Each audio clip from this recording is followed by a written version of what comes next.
My name is Benny Johnson. As some of you know, I've been struggling with addiction. However, I decided to change my life and went into recovery. I've started this podcast 90 Days Clean, and I want to take you along in my journey. What does lie ahead of me? Let me be frank. I do not know. Will I ever drink again? I do not know. This is how Stairway to Redemption was born. It is my search for answer in a real-time process of what is going to work for me. It is then my aspiration to help you figure out what's going to work for you.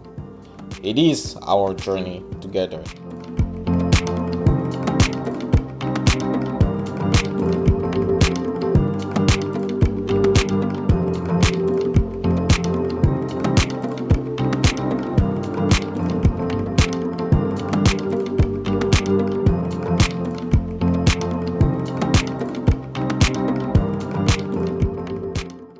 Welcome to Stairway to Redemption, guys. Today's guest is Emily.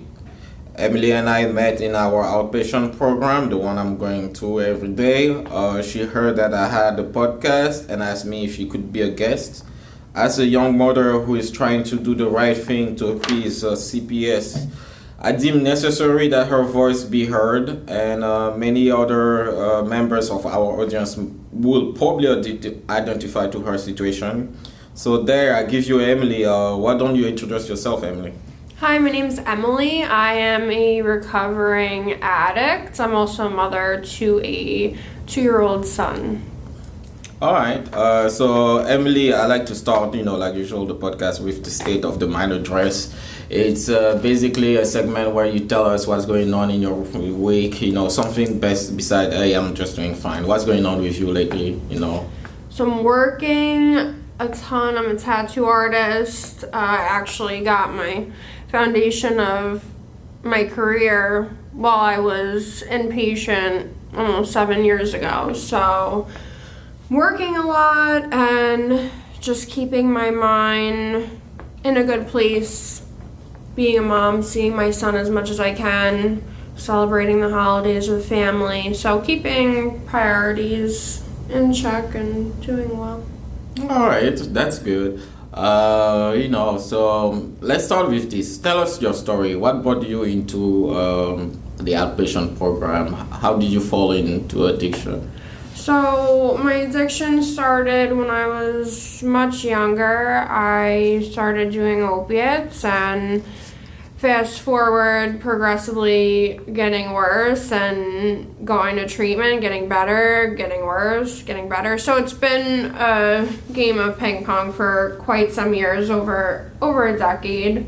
I'm in my 30s now. So this last run, it really brought some clarity and put some perspective to my life, because now my sobriety is not just dependent on me. My son depends on me to be clean and sober and doing the right thing. This last time around, it was medication that I had been on for 15 years that really brought me to my knees, and family court and the stress that it brings. And I folded, but now I'm looking to gain some insight and mental, emotional, physical strength to keep going for myself and my son and my family.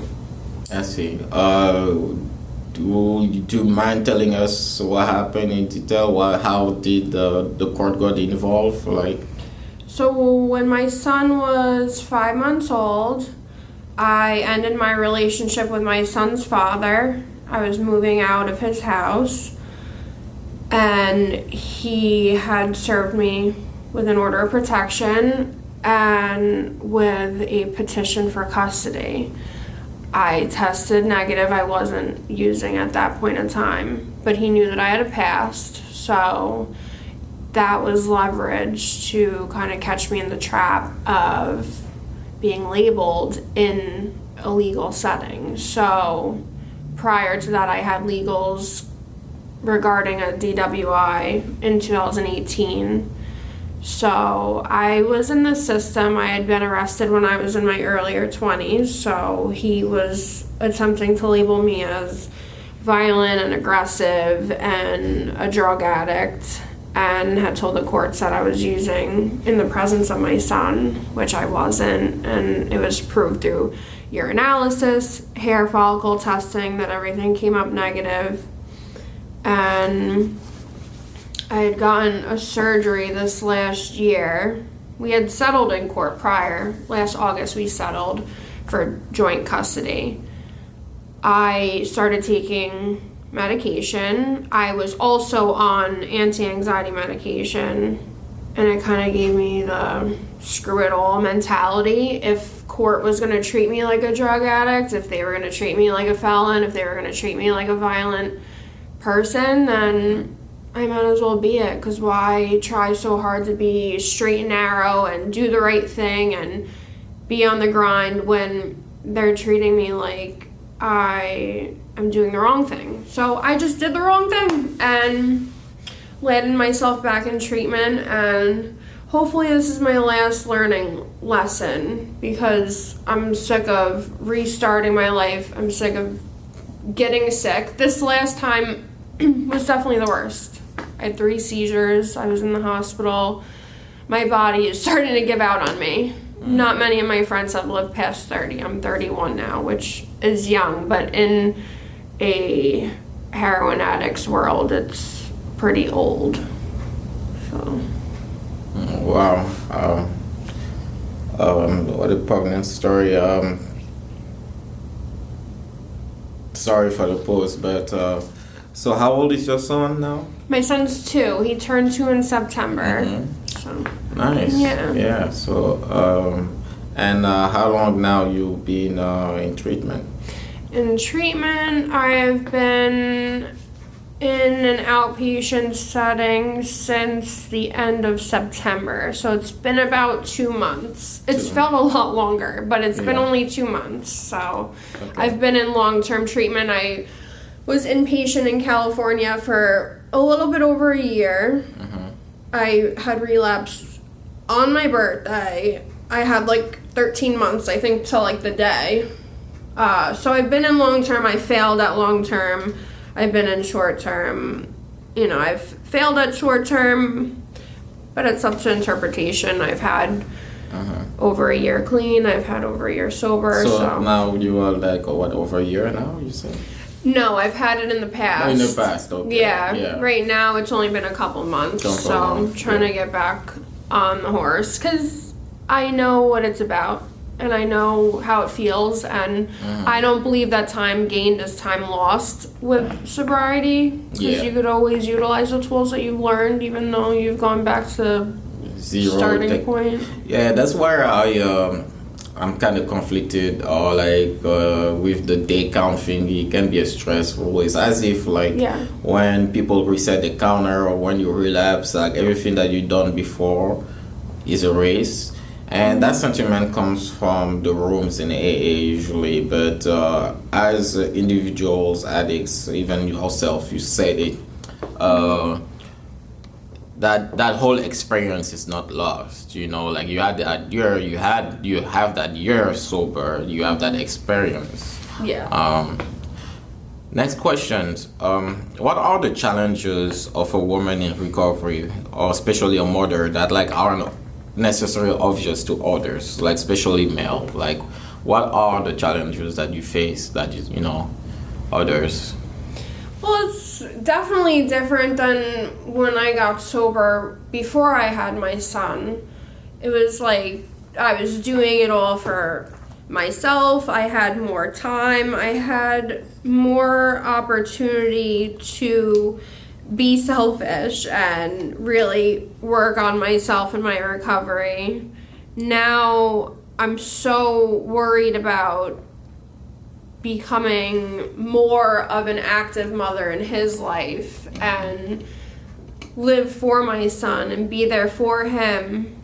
I have to have that balance of caring for myself and really looking in my own life now that he's such a big part of it.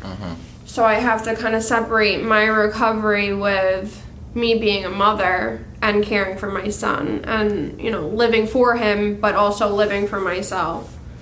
So it's like that balance, and it's also all mixed together. It's pretty homogeneous, I guess is the word. Yeah. That I totally get. But what's also surprising is for many addicts, even the notion of losing their kids is not enough for them to stop using. It's not like they use, gleefully. Full disclosure, this episode was supposed to be done with another friend of ours, who should rename, nameless, but she had to go to inpatient because, unfortunately, she couldn't give a clean talks to the court, and she also has a CPS case, so the only move she had left was to go to inpatient, and we wish her the best. She knows who she is, but I remember talking to her, and in addition of the kids and external relationships that really she had so much going on, then taking that drink, or using that drug was her only moment of solace in a sea of problems.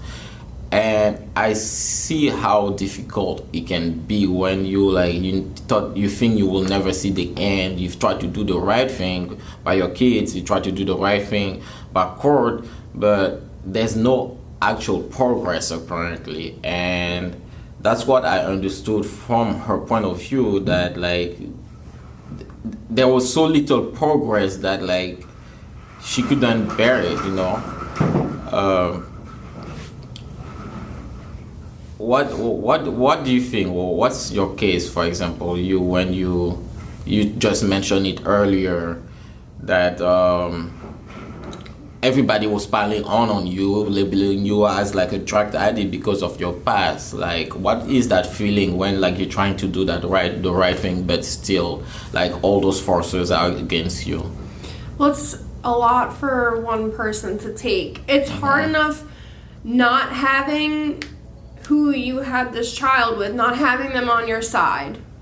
It's hard enough not having them in the picture, but it's even harder when they're battling against you in the picture. And then on top of that, their entire family battling against you. And I come from a family full of addicts, so I'm not exactly showing up to court with my own army. It's me. It's just I'm an army of one, and there was an army of many more going against me. And then once the opinions and the beliefs of the court were swayed against me, I didn't feel like I could be strong enough for myself and for my son as well. Because I wanted to do good for him, but then it's I'm taking on my well-being and his well-being while there's a huge group of people working against me to take him away from me. Yeah. Based on either whether it's good intentions or ill intentions, that's, neither here nor there. It's just the fact that I didn't feel strong enough to take care of me, to get my son back, to be a productive member of society, and to stay clean. It just wasn't. It was too much as well. Yeah, it was a lot of pressure. And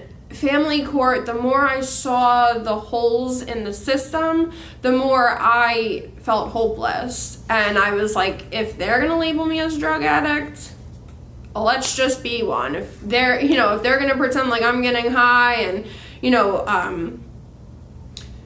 accusing me of doing the wrong thing, doing wrong by my son, even though I knew in my heart of hearts that I wasn't, I ended up folding. I got high. I messed up everything that I had going for me. And if I were to have stayed the course, it would have ended up in a much better situation.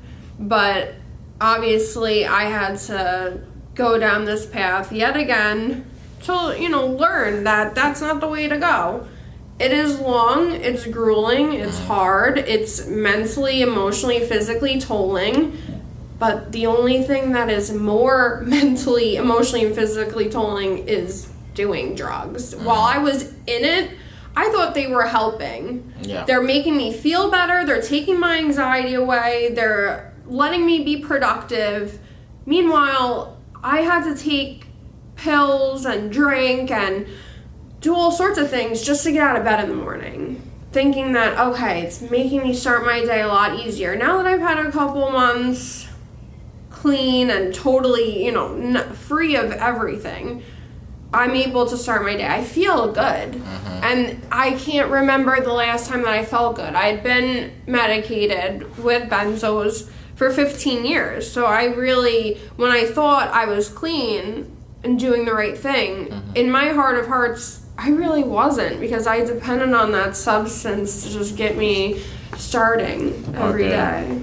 So for you, there is a difference between, so you're not a believer in harm reduction when it comes to medication. So for example, people who are always on methadone or subs, for you, that's not like you? No, it's not. Whether, I don't have any rigid beliefs. Okay. So I don't think that some people can go into meetings and tell you that you're not clean because you're on methadone or Suboxone. I don't believe in that. Okay. I believe that treatment and recovery is an individualized basis. So what works for me might not work for you. Okay. And vice versa. So for me, I thought that my medication was helping me because I felt like it was. But it really wasn't. On the outside, anyone else who was looking into my life could see that it wasn't helping me. I wasn't myself, so it was altering me to a point where it wasn't helping. So I think that everyone's different. Some people could be on that medication that I was on, the same dosage, same time, everything, be completely fine, not altered, go through their day. But it's just like how every medication, every substance affects people differently. So some people can live a happy, fulfilled life on medication. Other people can't. So I see. And that's interesting. Me, I never took medication for anything. So when I fell into addiction, I thought the only way to get out of it was basically willpower. But I understand. I'm of the same school of thought as you, that there's not one solution fits all. Some people might need medication forever. Some, like, I remember Dr. Dewey, who is like the head of the New York, the head of NYU, the addiction department, who is a speaker at the outpatient I went to. He says, like, he takes insulin every day. He has no choice. He needs also his thing for blood pressure. He takes it every day. He doesn't see the difference. If somebody takes the medicine every day to stay clean, why not? Yeah. I get that point. I get both. The only thing that I don't like is people who are in the room tell you that, hey, you're not clean, because that's not the way. Like the people are super dogmatic about it. But to circle back to the relationship between you and the father of your kid, why do you think it works in the advantage of breaking you down? Like, I don't get it. What if, I think they will gain more in helping you, pushing you, especially when you were already doing the right thing by staying clean and being a good mother, right? I don't think personally, I don't have a kid, I don't see the advantage or the interest of pushing you to relapse in order to get a kid. Like, what do you think was if you can guess, what was their thought process? I believe, because what he had said to me before I left his house, we were living in his house together, he told me, I really do believe that you just had a child with me so you could take him and leave and never look back. And he was hurt emotionally, and I understand that. We have a kid together. Of course you want that to work out. You want to get married. You want to have a kid. You want to have that family, that home. It's like, quote unquote, the American dream, what everyone says. You want that, everything, the whole kit and caboodle. And when I wasn't happy and I wasn't feeling good in that relationship, and I made the decision to leave. I had gotten the apartment keys in my hand. I was ready to go. He took that as, threat. It was it broke him down emotionally, made him upset, and I understand that. You know, it's easy to see other people's fault and not your own. I'm guilty of it myself. So when he saw the opportunity, he knew what angle to take it, so that he really did believe that I was going to take his son and not look back and not have him involved in his life, which I would never do in a million years. But he was doing it out of self-defense, thinking that I was, you know, coming at a, you know, kind of volatile angle, which I really wasn't. But I'm trying to see it from all angles instead of me becoming the victim and, you know, he did this to me, the world did this to me, everything sucks. Like, I understand. He was trying to defend himself. He was trying to stay true to himself, and he wanted to keep his son in his life. And if that meant breaking me down and coming at me at a certain angle in order to guarantee that that didn't happen, then so be it. He had to do that. But there was definitely other ways to have that accomplished rather than go through the police and go through the courts and drag me by the hair through this whole process, because intrinsically it's not just me that he's doing it to. Yeah, he's doing that to the kid it's too. My son. Yeah. He was an infant, and that's the real damaging and the real, it's a horrible, sad thing that he had to do that to our kid. Because I was clean. When he took me to court, I was doing the right thing. But he knew that changed. Putting the pressure on you, you'll correct like sooner or later. That's kind of... I don't know if he knew that. I just knew that he could get an advantage. He could get a foot up on me in court and look good and guarantee that he wouldn't have a son taken on paper. But after being in it for almost 2 years, I cracked. And it ended up being the situation that we're currently in. So like, he has custody of your son right now? We have signed a stipulation where we both have joint custody, but he currently has residential custody. He owns a house.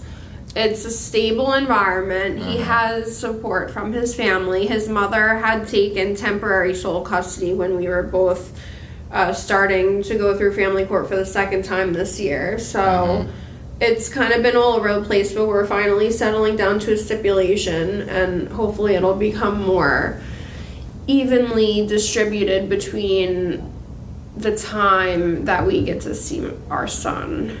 So the way I see it, you guys are in more amicable place, like you guys can talk. The relationship right now, is it still rocky? It's still rocky. Yeah. I hadn't spoken to him from March up until we saw each other in court in late September. So it was quite a few months. I was just in contact with my son's grandma, his father's mom. So yeah, it's been extremely rocky. The crazy ups, crazy downs, in betweens. I'm trying my best on my part to work on a healthy co-parenting relationship, but there's still emotions behind my father and my son's father's relationship. Okay. I'm trying to make it more of like a friendly basis, but I could feel some animosity still lying beneath all the stuff on top, and I hope to try and fizzle that out a little bit as time goes on. Okay, I see. And so how do you see your kids now? Do you have to go to CPS? How does it work? I don't know how the process works. So somebody... It's confusing. I've been living through it, and I still have questions. So like, let's say like you saw your son last Friday, right? Yeah, I saw him last weekend. I saw him a lot because of the holiday. Thank God. His father will agree to allow me to see him, even though it'll be like on paper his holiday to see him. I'll still see him in the morning with my family. I do need a supervisor. Up until I have been in this program for 90 days, I have to have a supervisor, which is deemed by my son's father, my son's grandmother, and the court, like his law guardian and everything. So who is the supervisor? Is it a CPS worker or no, somebody? so CPS has been dropped. Okay. have had CPS in my life twice. They have come, they've interviewed me. They actually counted my medication. Counted your medication? Yeah, on the table with the pen cap. It was St. Patrick's Day. I remember she was like wearing this like shamrock shirt, but she counted my medication, put it back in the bottle, looked around the apartment. My son happened to be there, so she saw that he was happy, you know, in fresh clothes, fresh diaper. There was food for him everywhere. He was, you know, well taken care of. They had dropped the case, but my son's lawyer was where the pushback came, because he had said that... Your son's lawyer? Yeah, he has a law guardian. So through the court, since he's a minor and he can't advocate for himself, because there's my story, there's his father's story, then there's the truth, and my son's lawyer needs to kind of push the truth through, because of course I'm going to speak on my advantage, my son's father is going to speak on his advantage, and we're going to have to kind of meet in the middle to figure out what is reality. But yeah, CPS has been dropped. So the supervisors are my 2 younger brothers. My mom was most recently added to the supervision, and my cousin, and my dad. He lives in Florida, so it's hard. Yeah. My aunt as well. So I have a list of my family, and thank God they do help a lot.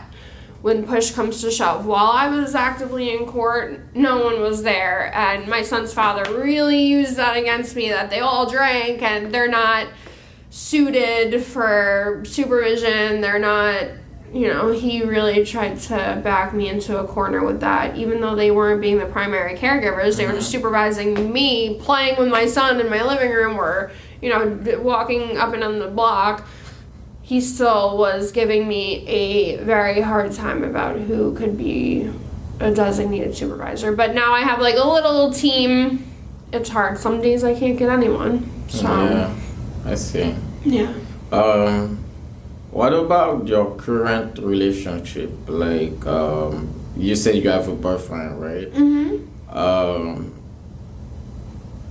I want to abort that subject when it comes especially to single mothers who I noticed that in outpatient in the room, a lot of single mothers are suffering of codependency. Like, you know, they don't want to be alone no matter what. So they would rather stay in like a bad relationship than like be alone for the sake of, I don't know, maybe the children or their own health. But what's your take in that? Why is it so rampant? Well, it seems a lot easier to have more than a pair of hands with a child. Yeah. So you do want to believe that having anyone else around is easier than being alone. But that happens until you've been in a relationship where it's more detrimental than good. Before getting help and going, you know, becoming a part of recovery again, I had dated someone who was very detrimental.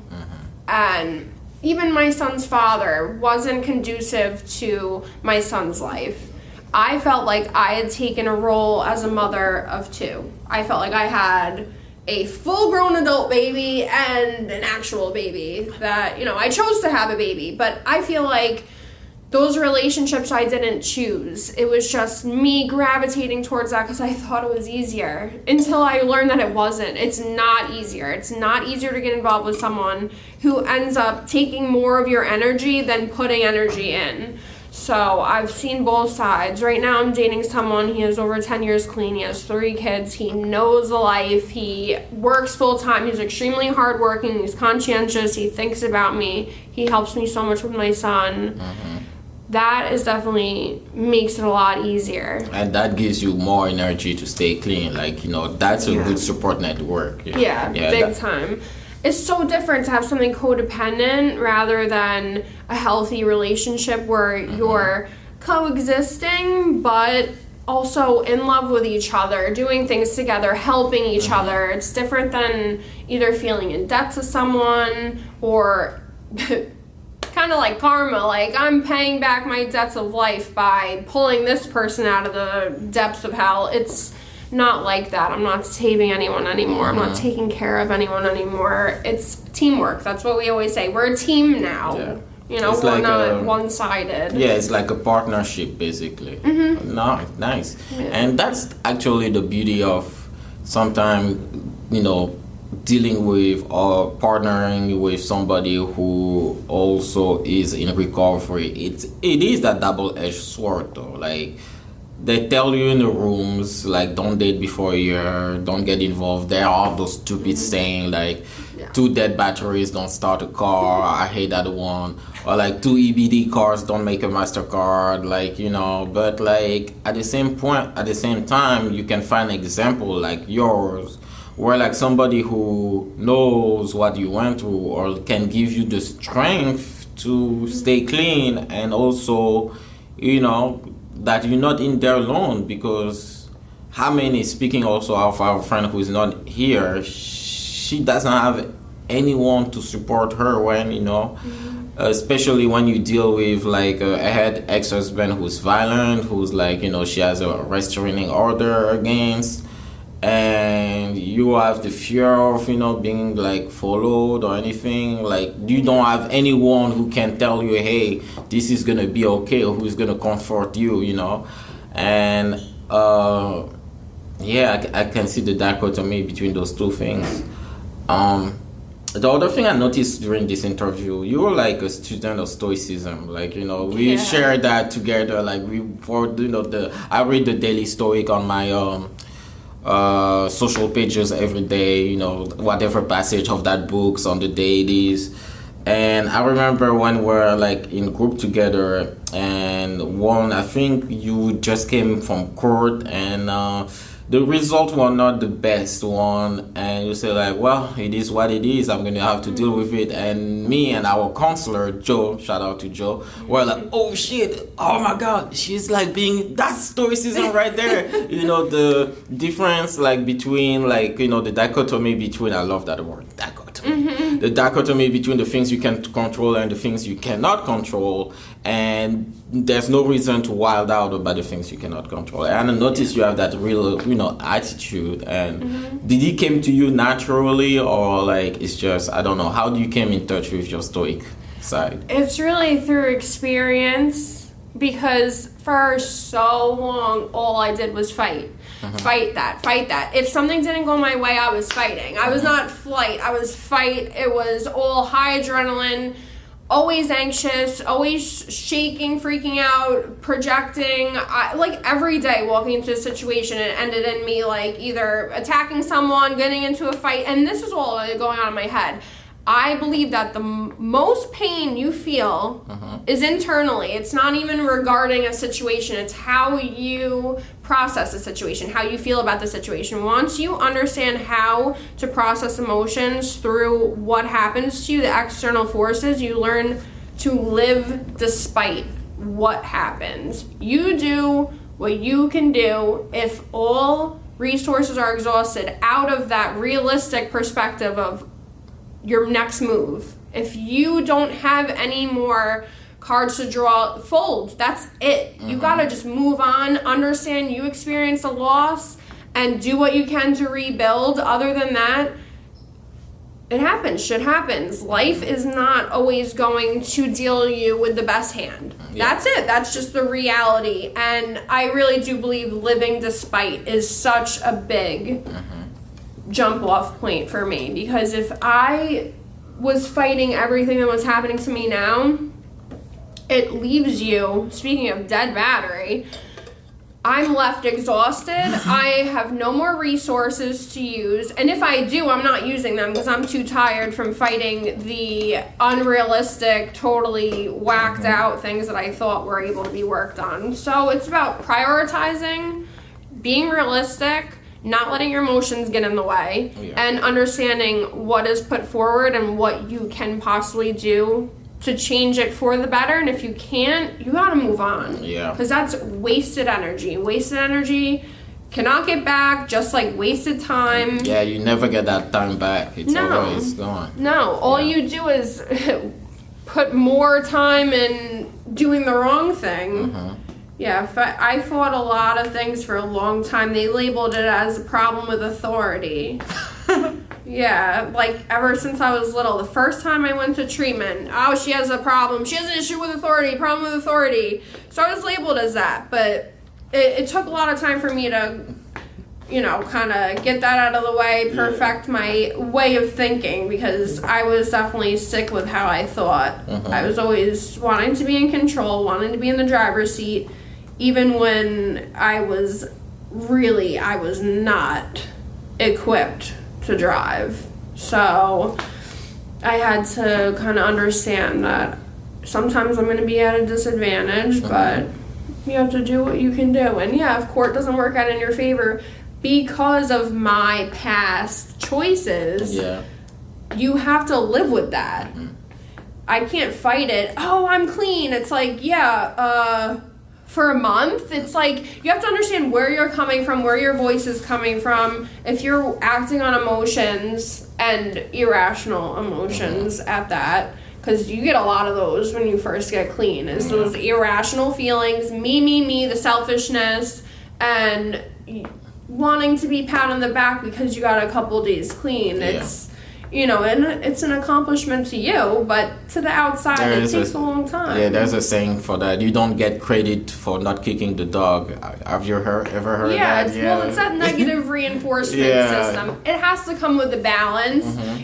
That whole saying is a very extreme take on it, but it's like if you're doing the right thing, people aren't going to be, cheering you on like you have like this like hired team of cheerleaders or like a hype man. It's like you have to find it within yourself to understand your self-worth, and if you do the right thing, you can give yourself a pat on the back, say good job, keep going, until you get to a place where you're more comfortable. Like I've said in group before, is there's no finish line in life. I was always trying to make it to the end, and I've accomplished it all. I've lived a fulfilled life. I'm gonna go sail off into the sunset. There's no finish lines in life. You have to, it's like checkpoints. You just keep going, and I made it to this checkpoint. And it's also like chutes and ladders. You fly down that slide, but you climb back up. You never forget how to climb a ladder. So even if you make it to a checkpoint and then you fall short of that and go all the way back, you could always make it back to where you have made it to. So that's really good. And funny fact, that's why I call this podcast Stairway to Redemption, because it's and the logo is like an infinite staircase, because there's never that level of things. You from the moment you decide to get your stuff together, all you can do, I believe, is make good decision from now and then. If they want to use the past against you, that's out of your control. I personally sometimes struggle with it still from time to time.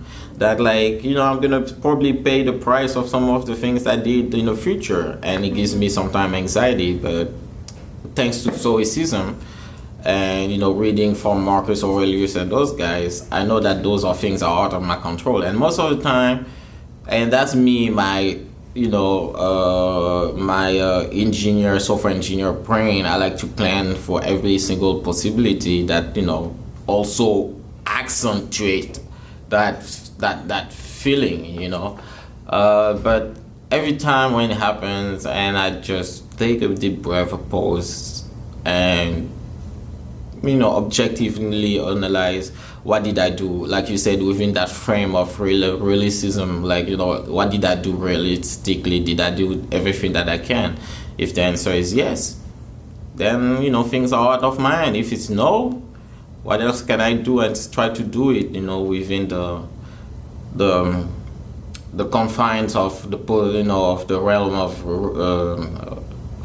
what's that word, of what's possible, basically. Do you think if you were to travel in time and tell your old self that way of thought, do you think that old self would have listened? No. No. I would have been like, I used to take everything to the extremes. Yeah. I'm not saying that I don't do that anymore, because I definitely do. I live in black and white all the time. It's hard for me to find the middle. That used to piss me the fuck off. That used to piss me off so much. But yeah, no, I would have been like, what are you talking about? That's lazy. I would have said, you're being lazy, you're not doing everything that you can. You're being a pushover. Yeah, like you're weak, you're not, you gotta fight till the bitter end.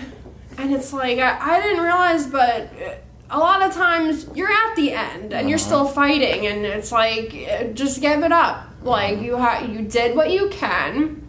Move on and do more in a different sector of your life, because that energy could always be pushed towards something more productive where you're actually getting somewhere, rather than fighting one thing that you've already lost. Yeah. And you're still, swinging. It makes no sense. So instead of, fighting in court and trying to, change the inevitable, and you can't go back in the past and clean up the mess that you made. It is what it is. Like, you got to revisit it later on when you're more equipped to handle it, So that's pretty much where I'm at. Now I focus my energy where I can, into my work, making money to pay my bills and provide for my son, and being there for my son as much as I can, and being a good sister, being a good mother, being a good daughter, being a good granddaughter, being a good niece, playing and taking on and living that role as a healthy person now, instead of being conflicted and in the throes of altering my mind, because I thought that was helping me, equip me to fight for myself or fight whatever I wanted to be fought, but it was really counterproductive without me even realizing it until in hindsight. So. I see. So basically, if I get it right, all the bad, the experience, like the things you did, the mistake in the past, was necessary for you to be the person you are today, basically. Oh, yeah. Because, you're not born with certain knowledge. I mean, yeah, it would be nice if I was born with all the answers to any problems, but no matter what you face, like Joe says, adversity, that key word. You face issues, you face problems, you face roadblocks, and you have to get over certain mountains in life, and I definitely wasn't equipped. I really grew up pretty independent. My mom likes to call me Miss Self-Sufficient. I didn't want help. I wanted to figure it all out on my own, but that comes with a lot of trips and falls, and it's inevitable. I feel like if I got too much help from my parents, I would be scrambling now. Once I wanted to become independent, I'd be like, what the hell am I doing? But since I really threw myself out there at a young age, I moved out when I was around 16, and I had to figure it out, and there was a lot of turns and bad decision making, but I don't regret any of it. I survived it. I'm stronger because of it, and I do believe that I'm a lot more humble because of it, and I have a lot more appreciation for life. I have a lot of gratitude. I feel like if I was handed things throughout my life, I wouldn't know the worth of anything. So I'm here now, and I feel good, and I have a good outlook, and I'm happy to have gone through so much. And I'm still gonna go through shit, but I feel like I'm in a better mind state, a better physical state, a better emotional state to handle them moving forward, and I'm less likely to get upset and kick and scream because of anything bad that happens. Interesting. That's sweet. Alright, so we were reaching out the conclusion of this interview, and now the floor is yours. What would you like to say, maybe to other mothers who are in our mutual friend who's now inpatient, or others, what would you like to say? A lot of times if I'm having negative or bad thoughts, I kind of think of saying those things to myself, but in the voice of my son. It's like no one would talk to themselves that negatively, and you really have to think about putting the well-being of your children ahead of your pride and ego, it's hard to ask for help. And I wanted to so bad as a mother to be like, I got this, it's fine, I'll be fine, everything is good. I had to take that time away from my son to become centered, understand what's going on, and be equipped to be a good mom, because all that time that I was using, drinking, not putting my son first and thinking that I was actually time away from my son. I was physically there, but I wasn't there. And they know that. My son knows that. Him, along with any other child, is very intuitive. Yeah, they know what's going on, whether you realize it or not. And I understand he's so young, he's probably not going to remember this, but it still is a part of his makeup and his upbringing and his nurturing as a baby is what happens to him. Whether he remembers it or not, it doesn't matter. I want to be able to become a good mother and strong to take care of my son, so that by the time he does remember, that he won't remember me as unhealthy, he won't remember me as altered or not in my right state of mind or sleeping while I should be present for him. So any mothers that feel hopeless, as long as you're alive, there's hope for you. It doesn't matter how much damage you've done. It doesn't matter the past. It matters what you're doing right now, and asking for help is not a sign of weakness, not by any means. When I went to go get help, my family was extremely elated at me taking that step. So it took a lot for me to kill my ego and really go get help, because I depend on myself. My son depends on me as a mother, so. Well, I couldn't end this more eloquently. So yeah, this was Stairway to Redemption. That it was Emily for you, and I will see you guys for the conclusion. Thanks. Bye. There you have it, folks. Thanks to Emily for being my guest on the podcast and sharing her story. I learned that recovery is a whole different ballgame for a mother, especially if you have CPS in your world. I'm glad that I could hear her perspective and learn the challenges that she faces on a daily basis. Next episode will be a bit different. For those of you who follow us on Instagram and TikTok, you probably noticed that I'm doing a daily post called the Daily Stoic, which is our passages from a book called The Daily Stoic. I've read some of the passages for almost a month now, and I would like to talk about it around round table with other guests and analyze the different teachings of our philosophy of way of life of the Stoics. Also probably about some of the the teachings that we found in the rooms of AA or outpatient, all those different tools, and I would like to put it up for debate. So next week's episode will be a different format, just a heads up. And all right, folks, enjoy the weekend, and I will see you next Friday. Bye.